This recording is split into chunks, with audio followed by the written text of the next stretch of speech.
Nakasabat ng mga otoridad ang 20 abandoned inbound parcels na naglalaman ng hinihinalang marijuana kush sa Central Mail Exchange Center noong Martes, ika-2 ng Pebrero ayon sa Aviation Security Group. Tinatayang halaga ng shipment ay higit 8.9 milyon at ito ay nakalaan sa mga tatanggap sa loob ng bansa. Ang operasyon ay bunga ng rutinang inspeksyon ng Bureau of Customs sa mga international parcels at malapit na koordinasyon ng mga otoridad sa paliparan, kabilang ang NAIA Interagency Drug Interdiction Task Force at mga intelligence personnel ng ABSA Group.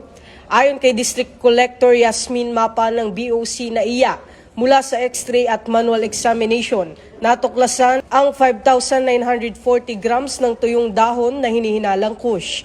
Binanggit ni ABSA Group Director Police Brigadier General Junicio Bartolome Jr. na ipinapakita ng operasyon ang kahalagahan ng intelligence-driven interdiction at malapit na interagency cooperation. Aniya pa, magpapatuloy ang PNP ABSA Group at iba pang airport authorities sa pagpapalakas ng seguridad sa paliparan at mail facilities upang mapigilan ang pagpasok ng ilegal na droga at mapanatili ang kaligtasan ng publiko. Ito ang bagong PNP para sa bagong Pilipinas, serbisyong mabilis, tapat at nararamdaman.